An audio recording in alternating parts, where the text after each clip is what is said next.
Welcome back next gen show. সঙ্গে আছি আমি ডালিয়া। আজকে আমাদের স্টুডিওতে এমন এক অসাধারণ মানুষ আছেন যিনি আমাদের আকাশের রহস্যকে কাছে টেনে আনেন এবং যিনি শিখান যে পৃথিবী ছোট হলেও আমাদের স্বপ্ন হতে হবে মহাবিশ্বের মতন বড়। পরিচয় করিয়ে দিচ্ছি, বাংলাদেশ অ্যাস্ট্রোনমি অ্যাসোসিয়েশনের চেয়ারম্যান জ্যোতির্বিজ্ঞানী মশহুরুল আমিন। স্যার, আপনি কেমন আছেন? জি, আমি ভালো আছি। স্যার, আপনাকে আমরা এখানে পেয়ে অত্যন্ত আনন্দিত। আমরা জানতে চাই আজকে হচ্ছে যে যেহেতু আপনাকে আমরা এখানে পেয়েছি, আমরা মহাবিশ্ব সম্পর্কে জানতে চাই। পৃথিবীর বাইরে কি কি বস্তু আছে আমরা সে সম্পর্কে জানতে চাই। অ্যাস্ট্রোনমিক্যাল অ্যাসোসিয়েশন আমরা 37 বছর ধরে কাজ করে আসছি। আমাদের লক্ষ্যটাই হচ্ছে বাংলাদেশের মানুষকে আকাশের তারাগুলো সম্পর্কে দেখানো, জানানো। এখন আমাদের যে গ্যালাক্সিটা আছে, এটা আপনি শীতকালে আকাশে অন্ধকার জায়গায় যদি যান, তখন দেখবেন যে একটা আলোর অনেক গুচ্ছ আলোর অনেক লম্বা একটা আলোর রেখা চলে গেছে। এটা হচ্ছে আপনার দক্ষিণ থেকে উত্তর দিকে এমন একটা রেখা আপনি দেখতে পাবেন। হ্যাঁ, খালি চোখেই দেখতে পাবেন অন্ধকার জায়গা থেকে। এটা হচ্ছে আমাদের মিল্কি ওয়ে গ্যালাক্সির একটা অংশ আমরা দেখতে পাই। এখন এই গ্যালাক্সি যেটা হচ্ছে, আমাদের তো সূর্য একটা নক্ষত্র, আমাদের সূর্যের মতো 10,000 কোটি নক্ষত্র নিয়ে এই মিল্কি ওয়ে গ্যালাক্সি। এখন আপনি ভাবেন যে এই মিল্কি ওয়ে গ্যালাক্সিটাতে আমাদের সূর্যের মতো 10,000 কোটি নক্ষত্র আছে। এখন তার ভেতরে সূর্যে যেমন আমাদের মতো একটা গ্রহ আছে, সৌরজগৎ আছে, এই 10,000 কোটির ভেতরে অনেক কোটি আছে নক্ষত্র, যাদের ভেতরে এমন সৌরজগৎ আছে। আবার সৌরজগৎ আছে অনেকগুলোরই, কিন্তু এই প্রাণের বসবাস করবার জন্য উপযোগী পরিবেশ আছে কতগুলোর ভেতরে। এই বিষয়গুলো কিন্তু মানুষকে সবসময় চিন্তিত করে, বিস্মিত করে, এবং এগুলো নিয়ে ভাবতে দারুণ রকম একটা বিষয় কাজ করে যে আসলেই কিন্তু আছে, কিন্তু দূরত্বের কারণে আমরা তাদেরকে দেখতে পাই না। এই বিষয়টা নিয়েই জ্যোতির্বিজ্ঞানীরা কাজ করছেন, যে এটাকে বলে স্যাটি প্রজেক্ট, যে search for extra terrestrial intelligence. এখন আমাদের মহাবিশ্বে আমাদের পৃথিবী যেমন একটা গ্রহ, আমরা কিন্তু মহাবিশ্বেরই একটা অংশ। সৌরজগতে এই যে গ্রহ হওয়ার জন্য কি বৈশিষ্ট্য প্রয়োজন যেটা প্লুটো হারালো? এখানে যেটা হচ্ছে যে আপনার তার একটা নির্দিষ্ট ভর থাকতে হবে, আয়তন থাকতে হবে, এবং তার যেটা হচ্ছে যে কক্ষপথটাও একটা, যেমন প্লুটোটা উপবৃত্ত, অনেক বেশি উপবৃত্ত, সেইটা হওয়া যাবে না। আর তার চেয়ে তো বড় জিনিস হচ্ছে যে প্লুটোকে যদি গ্রহর জায়গায় রাখতে হয়, তাহলে কয়েকশো বস্তুকে গ্রহ হিসেবে স্বীকৃতি দিতে হবে। নেপচুন যে গ্রহটা, এটা কিন্তু টেলিস্কোপ দিয়ে দেখে আবিষ্কার হয়নি, এটা হয়েছে অঙ্ক করে আবিষ্কারটা হয়েছে। অঙ্ক করে কিভাবে? নিউটনের গোলকীয় গতিবিদ্যা, এটা দিয়ে জ্যোতির্বিজ্ঞানীরা বিভিন্ন গ্রহের উপর পরীক্ষা করছিলেন যে গোলকীয় গতিবিদ্যাটা কিভাবে কাজ করে। তখন তারা দেখলেন যে ইউরেনাস যে গ্রহটা আছে, সেই গ্রহটা কক্ষপথে খুব স্মুথলি সে পরিভ্রমণ করে না। পরিভ্রমণ করতে গেলে কিছু একটার আকর্ষণে তার ভ্রমণটা ওইভাবে স্মুথ হয় না যেটা হবার কথা। তখন অঙ্ক করে ফ্রেঞ্চ একজন বিজ্ঞানী এবং ব্রিটিশ বিজ্ঞানী, দুজন আলাদা আলাদা জায়গাতে কিন্তু একই সময়ে ওনারা এই গবেষণার এই অঙ্কটা করে সেই অঙ্কটা বলল যে হ্যাঁ, এমন একটা বস্তু থাকবে যেই বস্তুর আকর্ষণে ইউরেনাস তার কক্ষপথে এইভাবে একটু স্মুথলি চলতে পারছে না, বাধাগ্রস্ত হচ্ছে তার চলার পথটা। এবং তখন জার্মানিতে সবচাইতে ভালো আকাশের চিত্র ছিল এবং অবজারভেটরি ছিল। তখন যেটা হয় যে 3 ঘন্টা 3.5 ঘন্টার মধ্যেই তারা সেই অঙ্ক অনুযায়ী ইউরেনাসের ঠিক যে জায়গায় থাকবার কথা কিছু, সেখানে তাকিয়ে দেখে যে হ্যাঁ, একটা বস্তু আছে, সেটা হচ্ছে নেপচুন। সূর্যের দিকে যদি যাই, মানে সূর্যের থেকে শুরু করলে বুধ গ্রহ, তারপরে শুক্র গ্রহ, তারপর আমাদের পৃথিবী, তারপরে মঙ্গল, তারপর বৃহস্পতি, তাহলে দূরত্বটা অনেক বড় দূরত্ব। কিন্তু তাদেরকে আমরা আকাশে দেখছি যে একই জায়গাতে আছে। কেন? কারণ প্রত্যেকেই তো তার কক্ষপথে ঘুরছে, এবং আমাদের পৃথিবী থেকে আমরা যখন দেখছি তখন দেখছি যে একই লাইনে দুইজন চলে আসছে, কিন্তু তার দূরত্বটা কিন্তু অনেক, সেই দূরত্ব কিন্তু একই রকম থাকছে। হ্যাঁ, কিন্তু ভাবার কারণ নেই যে তারা দুজন কাছাকাছি বাস্তবিকই কাছাকাছি আসছে, তা না। এখানে আমরা দেখছি এখন আকাশে যে নক্ষত্র মণ্ডলীগুলো আমরা দেখি, যেগুলোকে কনস্টেলেশন বলে, যেমন অরায়ন কনস্টেলেশন। এখন অরায়ন কনস্টেলেশনের যে স্টারগুলো আছে, সেই স্টারগুলো বেটেলগিউজ বা সাইফ এরকম যেগুলো আছে, সেগুলোকে আমরা দ্বিমাত্রিক দেখি। দ্বিমাত্রিক পটভূমিতে দেখবার কারণে তাদের পারস্পরিক দূরত্বটা কিন্তু আমরা বুঝতে পারি না। না পারবার কারণে আমাদের একটা ফ্ল্যাট আকাশ, একটা সমতল একটা ক্যানভাস যদি ভাবি, সেই ক্যানভাসের ভেতরে আলোর ফোঁটাগুলোকে আমরা দেখতে পাই। এবং এই ছবিগুলো আমি যে অরায়নের অর্থাৎ কালপুরুষ যেটা বলে বাংলাতে, কালপুরুষকে আমি ভাবছি, চিন্তা করছি, সেই কালপুরুষ এটা কিন্তু আমার ভাবনার জায়গা থেকে আমি ভাবছি। আমি তাদেরকে যোগ করে এটা দিয়ে আমি একটা, যেমন ব্রাজিলে ওরা কিন্তু ওদের ওখানে ওদের যে নেটিভ যারা আছে, আদিবাসী যারা আছেন, ওনারা কিন্তু এখানে একটা কচ্ছপকে ভাবেন, একটা শিকারী পুরুষকে ভাবেন না। হ্যাঁ, এই অর্থাৎ এই যে ভাবনাটা আকাশের চিত্রগুলো নিয়ে, এটা মানুষের ভাবনার জায়গা। এখন দ্বিমাত্রিক হবার কারণে যেটা হচ্ছে যে আমরা তাদের পারস্পরিক দূরত্বটা বুঝি না। ঠিক একইভাবে শুক্র এবং বৃহস্পতি তারা কাছাকাছি এসছে, এই খুবই ইন্টারেস্টিং। আমি টেলিস্কোপ দিয়ে যখন দেখতে পাইনি কারণ মেঘ ছিল। হ্যাঁ, কিন্তু যখন আমরা অন্য সময় দেখেছি যে হ্যাঁ খুব সুন্দর দুইটাকে একই সঙ্গে দেখা যাচ্ছে। 10,000 কোটি নক্ষত্র আছে আমাদের গ্যালাক্সিতে, আর এমন গ্যালাক্সি কতগুলো আছে এটা এখনও হিসাব করা সম্ভব হয়নি। কেন হয়নি? মহাবিশ্ব কত বড় তাই আমরা জানি না। এটা অর্থাৎ আমরা যেখানে জানি না এটা সংখ্যাটা এখন, সেইখানে আমরা ছোট্ট একটা পৃথিবী। এই পৃথিবীটা একটা বালুকণাও না। আপনি সাগর সৈকতে যখন যাবেন তখন একটা বালুকণার যে গুরুত্ব থাকে আমাদের এই মহাবিশ্বে, আমাদের পৃথিবী তাও গুরুত্বপূর্ণ না। কেন? আকারের দিক থেকে মহাবিশ্বটা এত বড়, আর সেই তুলনায় আমাদের পৃথিবী এতই ছোট। সেই পৃথিবীর মানুষ, সেটা তো আমরা তো মানুষ। এই যে অ্যাসোসিয়েশন করলেন, অ্যাস্ট্রোনমি নিয়ে আপনি অ্যাসোসিয়েশন করলেন, এটার যাত্রাটা কখন এবং আপনার উদ্দেশ্য কি ছিল? এখানে প্রথমে যেটা উদ্দেশ্য ছিল সেটা হলো আমার ভালো লাগার থেকে আমি আকাশ দেখতাম, এবং বিজ্ঞান জাদুঘর ওনারা একটা আকাশ অ্যাস্ট্রোনমি নিয়ে একটা ওয়ার্কশপ করেছিলেন। এটা 1987-এ এটা করলেন। সেখানে প্রথম ওই ওয়ার্কশপে আমি পত্রিকায় দেখে আমি গেলাম, তারপর ভর্তি হলাম সেখানে। আমার মতো আরও 58 জন ছিল সব মিলে। তখন মনে হলো যে আচ্ছা, একটা যদি টেলিস্কোপ থাকে তাহলে তো একটা খুব ভালো হয়। নিজের টেলিস্কোপ থাকলে যে কোনো সময় ইচ্ছামতো সময় আকাশ দেখতে পারবো। এই ভাবনার থেকেই জিয়া, তীব্র, তারপরে মিরিক, এরকম আরও বন্ধুদেরকে বললাম যে চলো একটা ক্লাব করি। সেখান থেকে শুরু। তারপর শুরু যখন হলো, আস্তে আস্তে যেটা হলো যে কাজ করতে করতেই তো মানুষের এইটা কি বলে যে চাহিদাটা তৈরি হয়। আমরা কাজ করতে করতে মনে হলো আচ্ছা আমরা একটা পত্রিকাও বের করি। প্রথমে মহাকাশ বার্তা পত্রিকাটাও আমরা তখনই বের করলাম। যে আমরাই শুধু অ্যাস্ট্রোনমি নিয়ে পড়বো, জানবো তা তো হয় না, অন্যদেরকেও জানাতে হবে, অন্যদেরকেও পড়াতে হবে। এটা কেন? কারণ তখন অ্যাস্ট্রোনমি আর অ্যাস্ট্রোলজি বিষয়টা সবাই এক করে ফেলতেন।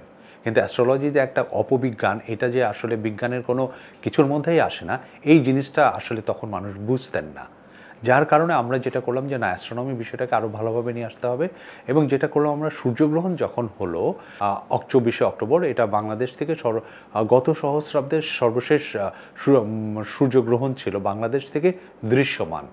এই সূর্যগ্রহণ যখন আমরা দেখতে গেলাম, তার আগের সূর্যগ্রহণের অভিজ্ঞতাগুলো আমার আছে, যে দেখা গেল যে জ্যোতিষীরা বলছে যে এটা করবেন, এটা করবেন না, তাদের যে কুসংস্কারগুলো ছিল সেগুলো ছিল। সেটা নিয়ে আমরা যে কাজগুলো করলাম পত্রিকায় প্রচারণা 1 বছর ধরে যে করলাম, এবং করার পর যেটা হলো যে সারা বাংলাদেশের মানুষ কিন্তু সূর্যগ্রহণ দেখতে আসলেন। আমরা হিরন পয়েন্টে চলে গেলাম দেখবার জন্য একটা জাহাজ নিয়ে। কিন্তু আরেকটা আমাদের ক্যাম্প ছিল, সেটা হলো জাতীয় সংসদ ভবন দক্ষিণ প্লাজায়।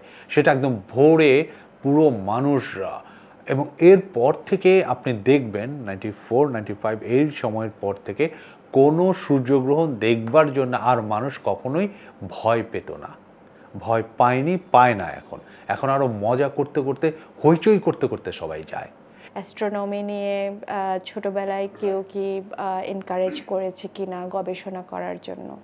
এখানে যেটা হচ্ছে যে আমার জন্ম কলাবাগান স্টাফ কোয়ার্টারে। আমার ছোটবেলাটাই কেটেছে বন্ধুদের সঙ্গে ফুটবল খেলে এবং মারামারি করে, এটা করতাম। তারপর যেটা হলো যে প্রথম আমার এইটা, এবং পড়াশোনা করতাম না, পড়াশোনা করতে মোটেও ভালো লাগতো না, ভালো লাগার কোনো কারণও নাই। যেটা হলো যে আমি যখন চাঁদের পাহাড় বইটা ক্লাস 6-এ পড়লাম, তখন মনে হলো যে আরে বিশ্বটা অন্য একটা বিশ্ব আমার সামনে চলে আসলো। এবং তারপর থেকে যে বই পড়বার আগ্রহটা, কৌতূহলটা আমার তৈরি হলো, আমার বন্ধু মনিরুল ইসলাম কোচি, সে আমারই বন্ধু, আমার বয়সী, ও আমাকে উৎসাহিত করলো, এই বিষয়গুলো নিয়ে বলতো। আরেকটা বন্ধু পেলাম স্কুলেই, সে হলো সাজ্জাদ। অর্থাৎ এই দুই বন্ধু মিলে আমাকে পড়াশোনা করবো এবং বিশ্ব যে কত বড় এই জিনিসগুলো, তারপর মনে হলো যে পৃথিবীর সব কিছুই আমি করব। আকাশ দেখব, বেলুনে উড়ব, এভারেস্টে যাব, বা চীনের প্রাচীর, আফ্রিকা, এরকম কত কিছু, দুনিয়ার সব কিছুই করতে ইচ্ছা করতো। আর যেটা হচ্ছে আমার বাবা যেটা করতেন, মুক্তিযুদ্ধের আগে, 1971-এর আগে উনি নিজে কবিতা লিখতেন, ছড়া লিখতেন, এগুলো লিখে একটা পত্রিকা বের করতেন 21শে ফেব্রুয়ারিতে। আমাদের 5 ভাই বোন ছিলাম আমরা, আমাদের সবার নামে উনি ওখানে দিতেন, দিয়ে তারপর উনি আবার ভাই বোনদেরকে সবাইকে নিয়ে শহীদ মিনারে চলে যেতেন ওই পত্রিকাটা ডিস্ট্রিবিউট করতে। হ্যাঁ, ওইটাও আমি দেখেছি, আমার ভাইকেও দেখেছি, বড় ভাইকে। ফলে ওই পত্রিকার বিষয়টাও আমার মাথায় যে আরে এই পত্রিকা তো আসলেই মানুষকে জানানো দরকার। এইভাবেই সব মিলিয়ে আসলে আমার এটা হওয়া। যখন স্কুলে পড়ি ক্লাস 6-এ, তখনই আমি মহোডার্ন স্পোর্টিং ক্লাবের খেলোয়াড়দের সঙ্গে আমি খেলার মাঠে ঢুকতাম, স্টেডিয়ামে। কেন?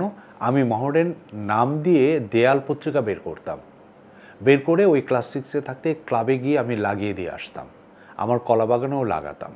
এইটা কিন্তু প্লেয়াররা দেখতেন। এখন ওই কোচি আর সাজ্জাদের সঙ্গে পরিচয় হবার মানে ওদের আলোচনা, ওদের কথাবার্তা, ওদের থেকে উৎসাহিত হয়ে তখন মনে হলো জ্ঞান বিজ্ঞানের অন্যদিকে যাওয়া দরকার, শুধু খেলাধুলা মারামারি আসলে জীবন না। মহাকাশ যে বার্তাটা, এটা সর্বপ্রথম কখন পাবলিশ করেছে? এটা 88 সালে বের করি, 88 সালের মে মাসে 5 তারিখে। প্রথমত এটা তো বের করতে 5.5 ফর্মা, 5.5 ফর্মার একটা পত্রিকা, এবং কম্পিউটার কম্পোজ তখন মাত্র বাংলাদেশে এসেছে, কম্পিউটার কম্পোজ। হ্যাঁ, সেটা করতে একটা খরচ আছে প্রায় 18,000 টাকা। আমরা কি করব, তখন আমার এক বন্ধু ছিল, ওর নাম হলো টিম্পু। টিম্পু হলো ড্রয়িং করতো। ওকে বললাম যে তুমি ড্রয়িং করে একটা কমিক দাঁড়া করাও। কমিক দাঁড়া করালো, আমরা একটা প্রান্তিক নামে সাহিত্য পত্রিকা বের করলাম। ওই পত্রিকাতে যে বিজ্ঞাপনগুলো আমরা পেয়েছিলাম, ওই টাকা দিয়ে মহাকাশ বার্তাটা বের করলাম। আচ্ছা, বের করলাম কত? 3,000 কপি। ওই সময় 3,000 কপি, দাম 5 টাকা। মনে হলো সারা বাংলাদেশে ছড়িয়ে দিতে হবে। তখন আমার যে বন্ধু আমার সঙ্গে ছিল, স্বপন এবং শাওন। শাওন হলো মাত্র এসএসসি পরীক্ষা দিয়ে ঢাকায় আসছে, আর স্বপন হলো আমার কলেজ ফ্রেন্ড আমার সাথে। তা আমরা 3 জনে মিলে চট্টগ্রাম রওনা দিলাম প্রথমেই। এবং কমলাপুর থেকে ট্রেন যখন ছাড়লো, তেজগাঁতে যখন আসলো, মানে তেজগাঁ, কমলাপুর থেকে তেজগাঁ আসতে আসতেই আমরা দাঁড়িয়ে গেলাম পত্রিকা নিয়ে। পুরো ট্রেনের সবাইকে বললাম যে কেনেন। এটা আমরা বন্ধুরা মিলে বের করেছি, 5 টাকা দাম, এবং 82 কপি বিক্রি হয়েছিল। তারপর আমরা গেলাম চট্টগ্রাম ইউনিভার্সিটিতে, ওখানে জামাল নজরুল ইসলাম স্যারের সঙ্গে দেখা হলো, এবং এইভাবে আমরা সিলেট, রাজশাহী এবং আরও বড় বড় শহরগুলোতে আমরা পত্রিকাটা নিয়ে গেছি। আমরা গ্রাফোসম্যান নামে একটা ম্যাপ বানানোর একটা কোম্পানি ছিল, ওনারা তখন বললেন যে আপনাদের মহাকাশ বার্তার কাভার আমরা সব সময় ফ্রি ছাপিয়ে দিব। তারপরে যখন আমরা সব কাজকর্ম করে ছাপতে গেলাম, দেখা গেল উনি পুরো পত্রিকাটাই ছাপিয়ে দিলেন। অর্থাৎ এইভাবে যে মানুষদের সহযোগিতা পাওয়া, সেটা আসলে আমরা সবসময় পেয়ে আসছি, কোনো বাধা ছাড়াই। যে মোশাররফ হোসেন, যিনি গ্রাফোসম্যানের প্রধান ছিলেন, উনি সহ ওই সময় যারা যারা ছিলেন এবং এখনও আছেন, মানে প্রত্যেকেই আমাদেরকে দারুণ রকম পছন্দ করেন, ভালোবাসেন, যার কারণে আমরা কাজ করতে পারছি। আমি নিজে যেহেতু অ্যাস্ট্রোনমি ওয়ার্কশপের মধ্য দিয়ে অ্যাস্ট্রোনমি একটা বন্ধুদেরকে আমি পেলাম এবং অ্যাস্ট্রোনমি ক্লাব করবার ইচ্ছাটা হলো, তখন প্রথমে 92-তেই আমরা একটা ওয়ার্কশপ শুরু করি। এখন আমরা যেটা করছি সেটা হচ্ছে অ্যাস্ট্রোনমি অলিম্পিয়াড করছি গত 20 বছর ধরে, এবং এটা হচ্ছে যে সারা বাংলাদেশের বিভাগীয় শহরগুলোতে আমরা পরীক্ষাটার আয়োজন করে থাকি, এবং সেখান থেকে বাছাই করে আমরা ঢাকায় নিয়ে আসছি। তারপর ঢাকায় আসবার পরে পরীক্ষা হয়, আবার সেখান থেকে বাছাই করে ক্লোজ ক্যাম্প হয়, এবং ক্লোজ ক্যাম্প থেকে বাছাই করে আমরা 5 জনের একটা টিম নিয়ে বিদেশের আন্তর্জাতিক অ্যাস্ট্রোনমি অলিম্পিয়াডগুলোতে আমরা যাই। আচ্ছা, এবং এইটা করছে, এবং এই অলিম্পিয়াডে যারা অংশগ্রহণ করেছে তাদের কেউ কেউ এখন বাইরে অ্যাস্ট্রোনমি নিয়ে পড়াশোনা করছে, এবং তারা যখন ফেরত আসবে তখন হয়তো আমরা একাডেমিক মানে গবেষণাধর্মী কাজগুলো আমরা তখন বাংলাদেশে করা সম্ভব হবে। তখন আমাদের এখানে যারা বিজ্ঞান নিয়ে কথা বলে মনে হয় যে তারাই বিজ্ঞানী। আমিও জ্যোতির্বিজ্ঞানী না, আমি একজন বিজ্ঞান সংগঠক, বিজ্ঞান ক্লাবের কর্মী। আমি বিজ্ঞানী তাকেই বলবো আমরা যিনি একটা নতুন কিছু নিয়ে আসছেন, যেটা সত্যেন বোস বা জগদীশ চন্দ্র বসু অথবা মেঘনাথ সাহা আমাদের বাংলাদেশের। এখানে শিক্ষার প্রতি মনোযোগটা নাই, বিজ্ঞান গবেষণার প্রতি মনোযোগ নাই। টাকা আছে, প্রচুর টাকা আছে, কিন্তু একটা গবেষণা প্রতিষ্ঠান তৈরি করবার জন্য আমাদের পাশের দেশ যে ভারত, ওদের যে অ্যাটমিক এনার্জি কমিশন বলি বা পাকিস্তান অ্যাটমিক এনার্জি কমিশন, ওরা আর আমরা তো একসঙ্গে কাজ শুরু করেছি। ওদের কাজ কোন জায়গাটা, আমাদের কাজ মানে এখন কিছুটা হচ্ছে। রূপপুর পারমাণবিক কেন্দ্র বলি যে কিছু কাজ হচ্ছে, কিন্তু যেটা হচ্ছে যে মৌলিক গবেষণাগার হিসাবে যদি বলি আমরা কিন্তু অনেক পেছনে। সারা বিশ্বেই কিন্তু আমাদের এখানে বিজ্ঞান এবং শিক্ষা ব্যবস্থায় আমাদের বাজেট 1.71 অংশ, হ্যাঁ, একদমই সামান্য। যেখানে আপনার 5 বা 10 বাজেটের একটা বড় অংশ, কেন এটা ইনভেস্টমেন্ট, এটা বিনিয়োগ। আপনার জাতি, আপনার স্টুডেন্ট, আপনার শিক্ষা ছাত্রছাত্রীরা যদি সঠিক পড়াশোনা করে তৈরি হয়, সেটা আপনার অ্যাসেট। তাদেরকে দিয়ে আপনি সারা বিশ্বকে জয় করতে পারবেন। যে আপনার ভাবনার জায়গাটাকে সঠিক করতে হবে, আপনি আসলে কি চান, আপনি সারা বিশ্বে আপনি বিজ্ঞান প্রযুক্তিতে আপনি এগিয়ে যেতে চান কি না, আপনার আধিপত্য বলতে আমি বলতে চাচ্ছি যে আপনি বিশ্ব দরবারে আপনার নিজের সম্মানের জায়গাটা আপনি নিয়ে যেতে চান কি না। এর জন্য বিজ্ঞান শিক্ষার বিকল্প কিছুই নাই, এবং শিক্ষার বিকল্প কিছুই নাই। 31 বাই অ্যাটলাস নিয়ে খুবই সবাই চিন্তিত, মানে পৃথিবীতে কি এলিয়েন শিপ আসবে, ইউএফও যেটা বলে আর কি। আমরা কিছুটা শঙ্কিত এবং মানে অনিরাপদে ভুগছি। এটা এলিয়েন না, এটা একটা কি বলে যে ধূমকেতু। এটা এখন মিডিয়া যেটা হচ্ছে, এলিয়েন বললে, ইউএফও বললে আপনি ক্লিক করবেন, ক্লিক করলেই তো তাদের পয়সা অনলাইনে। হ্যাঁ, এই কারণে ওরা এই ধরনের আবোল তাবোল বিষয়গুলোকে ওরা সামনে নিয়ে আসে। ঠিক আছে, এটা একটা। আরেকটা হলো যে আপনার জ্যোতির্বিজ্ঞানের বিশ্বে কোথায় কি হচ্ছে এখন আমরা সবাই একদম একই সময়ে সবাই জেনে যাই। আমি চাইলাম আর গবেষণা করতে পারলাম তা তো না, আমি নিজে তো গবেষণা করতে পারবো না। কিন্তু যেটা হচ্ছে যে একজন গবেষক প্রথমত তাকে ওই বিষয়টার উপর তার একাডেমিক পড়াশোনার একটা ভালো একটা জায়গায় থাকতে হবে, তারপর তার ভেতরে আকাঙ্ক্ষা থাকতে হবে, তাকে ফান্ড দিতে হবে, তার সহযোগিতা করতে হবে। সব কিছু মিলেই কিন্তু সে একটা ভালো জায়গায় আসতে পারবে, আর না হলে হবে না। তো আপনার কটা টেলিস্কোপ আছে? আমার যেটা 37 বছর ধরে কোনো টেলিস্কোপ কিনতে হয়নি। যেটা হয়েছে, আমাদের প্রথম টেলিস্কোপ দিলেন আমাদের বন্ধু, উনি হচ্ছেন সাজেদা আমিন। উনি আমাদের প্রথম টেলিস্কোপ দিলেন 94-এ। তারপর একে একে দেখা গেল যে আমাদের অনেকগুলোই টেলিস্কোপ হয়েছে। এখন 37 বছর তো আর সেই প্রথম টেলিস্কোপগুলো তো থাকে না, তাই না? দেখতে দেখতে, কারণ আমরা তো দর্শকদের, মানুষদেরকে দেখাই, স্কুল কলেজে বিভিন্ন পাড়া মহল্লায় গিয়েও আমরা দেখাই। হ্যাঁ, 98-এর কথা বলি যে তখন উল্কাপাত হবে। আমরা বললাম উল্কাপাত হবে, লিওনিড মিটিওর শাওয়ার, এটা হবে, আমরা দেখব। ওটা তখন বাণিজ্য মেলা মাঠ বলতো, পুরোটাই খালি ছিল, বাণিজ্য মেলা হতো ওখানে। আমরা ওখানে গিয়ে আমরা পত্রিকায় ঘোষণা দিলাম যে ওখানে আমরা আকাশ দেখব। তারপর আমরা যাওয়ার পর দেখা গেলো পুলিশ আমাদেরকে ঢুকতে দিবে না। তারপর যখন অনেক মানুষ চলে আসছে আমাদের ঢুকতে দিল, এবং রাত যখন 12টা-1টা বেজে গেল, পুরো মাঠ গিজ গিজ করতেছে। হ্যাঁ, 11টার পরে মনে হয় একটু আকাশটা, হ্যাঁ, মানে এটা এরকম দেখা যায়, মানে তারাগুলো, মানে উল্কাপাতটা নর্মালি আপনার 12টার পরেই আপনার উত্তর পূর্ব আকাশে উল্কাপাতগুলো আমরা দেখতে পাই একদম ভোর সকাল পর্যন্ত। সবচাইতে ভালো দেখা যায় হলো সিলেট থেকে। সিলেট থেকে এই কারণেই ভালো দেখা যায় যে ওখানে সবচাইতে বেশি বৃষ্টি হয়। বৃষ্টি হবার কারণে যেটা হয় যে আকাশের মধ্যে যে ধুলাবালি কণাগুলো থাকে সবগুলো অদৃশ্য হয়ে যায়, মানে মাটিতে চলে আসে।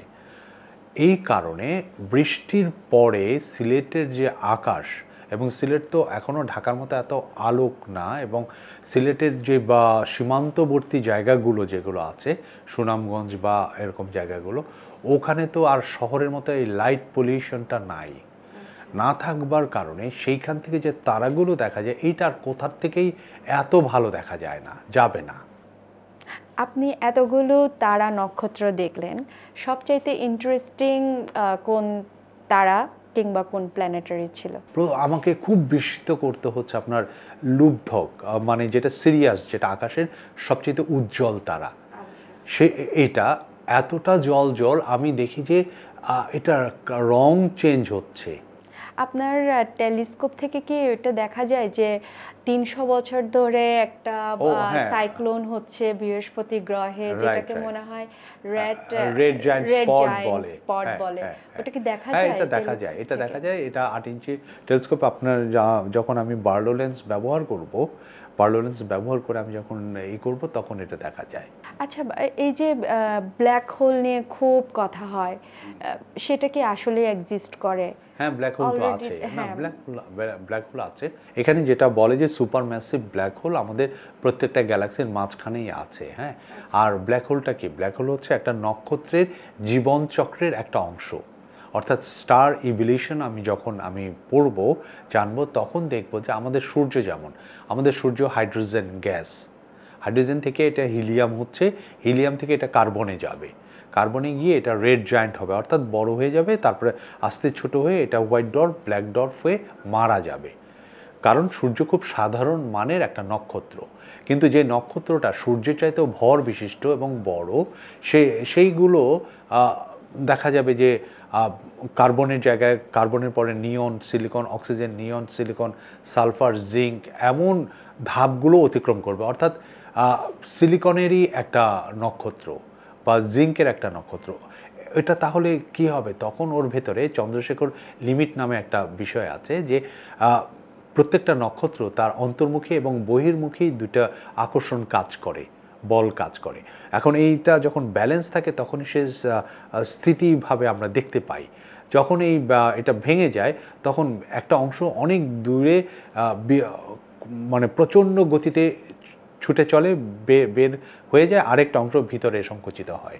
এখন এই অংশ, ওই অবস্থাটাকে, নক্ষত্রের ওই অবস্থাটাকে বলে সুপারনোভা। আপনি যখন বাচ্চাদেরকে দিয়ে ওয়ার্কশপটা করান, রকেট কিভাবে বানানো যায়, তৈরি করতে হয়, এটাও কি এই যে আলোকবর্ষ দূরে যেসব প্ল্যানেটারি, এগুলো অনেক দূরে, অনেক স্পিড লাগবে ওই প্ল্যানেট কাছে পৌঁছতে গেলে, বাচ্চাদেরকে কিভাবে ট্রেনিং করান, বা অল্প কিছুক্ষণের জন্য হলেও, খুবই কম সময় পায় মনে হয় আপনাদেরকে?